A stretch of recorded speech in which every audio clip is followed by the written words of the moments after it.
Olá, meus caros. Antes de entrar no assunto do dia, eu queria aproveitar para agradecer todos os contatos e manifestações de todo mundo que tem assistido esses vídeos. Muita gente tem escrito, nos procurado, mandado mensagens. É muito legal saber que, de alguma maneira, esse nosso trabalho está sendo útil para vocês. Continuem aproveitando e continuem mandando as suas opiniões, a gente gosta muito. Hoje nós vamos falar um pouquinho a respeito de um assunto que é complicado. Eu vou até confessar para vocês, tem alguns assuntos que quando a gente vai fazer o vídeo, eu até fico um pouco preocupado, porque são assuntos um pouco mais complexos, que envolvem um monte de situações, e a minha grande vontade é tornar a coisa mais simples possível para você que está nos assistindo. Então, eu vou falar hoje sobre retenções das contribuições sociais na fonte. Deixa eu explicar para você qual é a história. Aquelas empresas que contratam serviços de outras empresas estão sujeitas, a gente já falou disso em outros vídeos, a efetuar algumas retenções de impostos. O que é a retenção de imposto? É quando você desconta um dinheiro daquele teu prestador de serviço. Então você combinou com alguém de prestar um determinado serviço ao valor, por exemplo, de R$1.000. Você, ao invés de pagar R$1.000 para ele, você paga um pouco menos, porque você desconta dele alguns impostos. Então, hoje a gente vai falar um pouquinho sobre isso. Bom, muito bem, vamos começar essa nossa conversa apresentando para vocês a lista dos impostos federais que são retidos na fonte. Eu vou pedir para o Felipe, ele vai botar uma telinha aqui do lado, você vai ver nessa telinha. Eu vou me concentrar nessa nossa conversa em 4 impostos federais que são retidos na fonte. Esses impostos são a contribuição social sobre o lucro líquido, que ele está mostrando aí, que deve ser retida no percentual de 1%. Tem também a COFINS, que deve ser retida no percentual de 3%. Tem a contribuição para o PIS, que deve ser retida no percentual de 0,65%. E tem, por fim, a contribuição do imposto de renda retido na fonte, que na maioria das vezes é 1,5%. Eu vou dizer a você o seguinte, tem um outro vídeo na nossa coleção de vídeos em que a gente fala sobre a retenção do imposto de renda na fonte. Ele tem um tratamento especial. Eu recomendaria que você assistisse aquele outro vídeo para entender melhor. Estes 4 são os impostos retidos na fonte. Vamos agora falar a respeito dos serviços que estão sujeitos a essa retenção. Para variar, é uma lista grande de serviços. Então, acho que o que é mais importante eu dizer para você é o seguinte, não é todo tipo de serviço que a tua empresa contrata que está sujeito à retenção dessas contribuições sociais. A gente chama de contribuição social aquelas 3 primeiras da tabela que eu te mostrei agora há pouco. A contribuição social sobre o lucro líquido, o PIS e a COFINS. Esses 3 são contribuições sociais. Não são todos os serviços que você vai contratar que estão sujeitos a essa retenção. Então existe uma lista com essa retenção. Eu sei que você gosta muito de ficar me assistindo, mas apesar disso eu achei melhor não ficar lendo para você aqui a lista. Então vou te poupar de ficar me vendo falar da lista. Eu fiz o seguinte, eu botei numa página da internet, vou te dar o endereço já, você vai lá e pega que você vai ter a lista completa. Então vamos lá, toma nota aí, o Felipe vai botar aqui embaixo, você anota o endereço de onde está a lista dos serviços sujeitos à retenção das contribuições sociais na fonte. Então é www.sevilha.com.br/CSRF, de contribuição social retida na fonte. Então vamos de novo, www.sevilha.com.br/CSRF. Bom, vamos conversar um pouquinho agora a respeito do fato gerador das retenções das contribuições sociais e os limites que obrigam essa retenção. Deixa eu lembrar o que a gente viu até agora para ajudar você na compreensão disso. Quando você contrata determinados serviços de outras empresas, que estão na lista que eu já te contei onde é que ela está, você está sujeito a fazer a retenção. Qual é o fato gerador da retenção? Aí antes que você caia para trás dizendo, mas o que é esse tal de fato gerador? Deixa eu te explicar. O fato gerador é aquele acontecimento que está previsto na lei. Então a lei, quando cria um imposto, ela sempre descreve esse acontecimento. E a partir daquele acontecimento, o imposto passa a incidir. Então ele é o fato que gerou a incidência do imposto. O fato gerador das contribuições sociais retidas na fonte.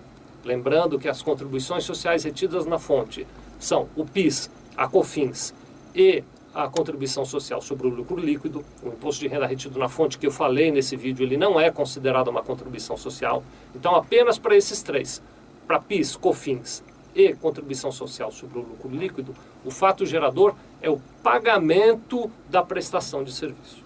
Então, Só ocorre o fato gerador e, portanto, só está sujeita à retenção aquela operação que é uma prestação de serviço entre duas empresas que envolva um serviço que consta da lista que você já pegou lá no site e só ocorre a retenção no dia em que a tua empresa paga aquele prestador de serviço. Entendeu bem? Então, o fato gerador é o momento do pagamento daquela prestação de serviço. É naquele momento que você vai efetuar o desconto e, portanto, ali é considerado fato gerador. Agora, existe um limite que dispensa essa retenção. Qual é o limite que dispensa essa retenção? Só está sujeita à retenção das contribuições sociais retidas na fonte aquela contratação de serviços cujos pagamentos dentro de um determinado mês excedam R$5.000. Então, se você contratou um serviço de uma outra pessoa jurídica, o serviço consta naquela lista de sujeitos à retenção das contribuições sociais a serem retidas na fonte. Mas o valor pago para aquela pessoa jurídica dentro de um mês foi, por exemplo, R$3.000, você não tem que descontar nada dessa pessoa jurídica. Você só vai descontar quando a soma dos valores pagos no mês excedam R$5.000. Vou te pedir para você tomar cuidado, porque você pode, em determinadas situações, ter dois pagamentos dentro de um mesmo mês para a mesma empresa relativo ao mesmo serviço. Então, se você tem um pagamento de R$3.000 para uma empresa, digamos no dia 5 de um determinado mês, e um segundo pagamento de R$3.000 para aquela mesma empresa, digamos no dia 15 daquele mesmo mês, a soma dos pagamentos deu 6.000 e, portanto, excedeu os 5.000. E aí você deve efetuar a retenção. E o detalhe importante, você não vai efetuar a retenção somente sobre o pagamento que causou o excesso, ou seja, sobre aquele segundo. Você vai efetuar a retenção sobre o total.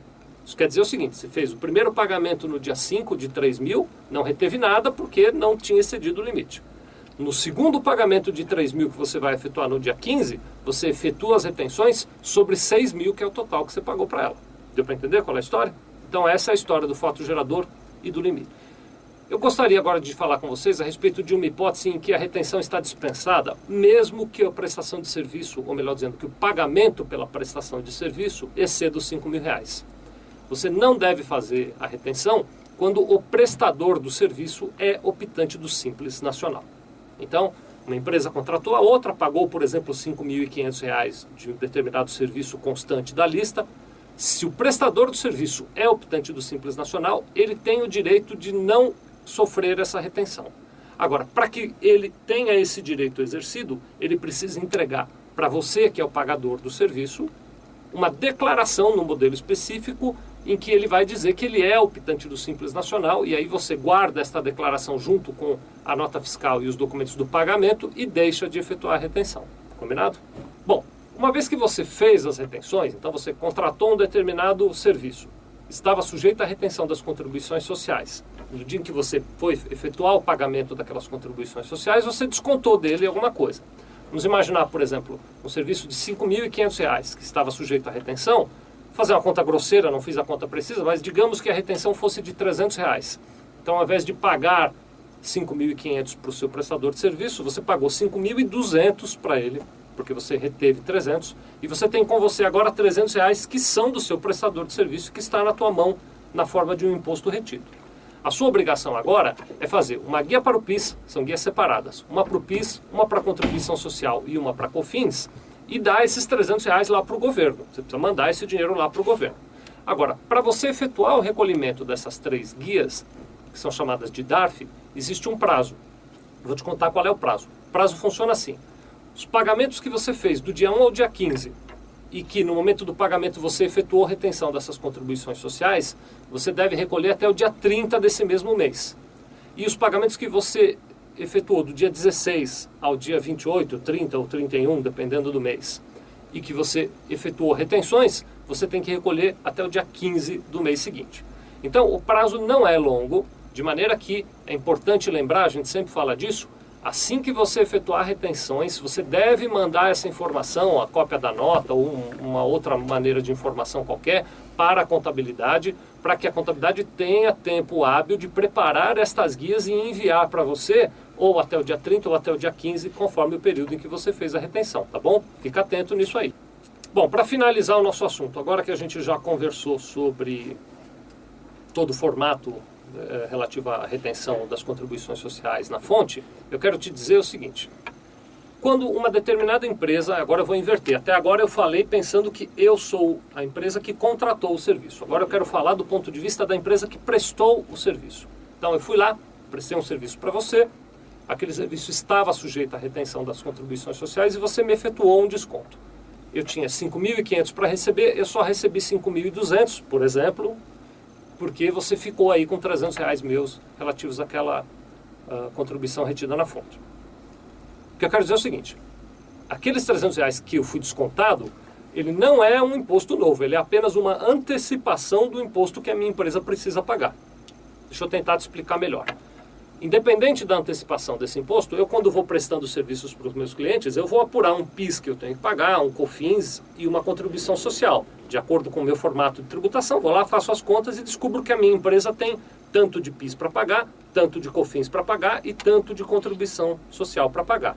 Antes de efetuar o pagamento da minha empresa, eu reduzo o que já foi retido na fonte. Então aqueles R$300 que você descontou de mim, eu aproveito para diminuir o valor dos impostos que eu tenho que pagar. Então isso quer dizer que a retenção ela não é um imposto novo, ela é apenas uma antecipação. Ao invés de eu pagar o meu PIS integral no mês que vem, você vai fazendo retenções de mim e no mês que vem eu pago só o que ficou faltando, diminuindo o que você reteve de mim. Deu para entender? Muito bom. Eu sei que esse vídeo está ficando longo, mas ainda assim eu queria fazer um exemplo para vocês terem uma visão mais clara. Vamos lá rapidinho dar uma olhada num exemplo para você ter uma visão geral? Vamos imaginar que determinada, o Felipe deve ter colocado já aqui, vamos imaginar que determinada empresa pagou a outra empresa a importância de R$5.100 relativos a um determinado serviço sujeito à retenção na fonte. Então vamos lá, vou olhar minha cola aqui para ver os valores. A retenção do imposto de renda retido na fonte, que eu já disse que na maioria dos casos é 1,5%, daria R$ 76,50. Então estou botando aí, 5.100 foi o valor do serviço, menos R$ 76,50 do imposto de renda retido na fonte. Na linha de baixo você vai ver que tem lá as tais das contribuições sociais. Eu marquei aí as retenções de PIS, COFINS e contribuição social sobre lucro líquido. Somadas as três contribuições, elas dão um total de 4,65. Então eu pego 5.100, calculo 4,65, deu 237,15 e deduzo aquilo do meu prestador de serviço. Neste exemplo que eu te dei, o que vai acontecer? Dos 5.100 que eu deveria pagar a ele, eu vou descontar os 76,50 do imposto de renda na fonte, descontarei também os 237,15 relativo às contribuições sociais e só pagarei ao prestador de serviço a importância de 4.786,35, quase que eu não enxergo. É isso que eu vou pagar lá para aquele prestador de serviço. Quero terminar dizendo o seguinte, a responsabilidade pela retenção é, na maioria das vezes, da fonte pagadora, exceto algumas exceções previstas em lei, em 99% das vezes, quem paga é que está obrigado a reter. Então, mesmo que o teu prestador não tenha indicado na nota fiscal a retenção, você tem que ficar atento, porque se o caso está sujeito à retenção, você deve aplicá-la, tá bem? Muito obrigado.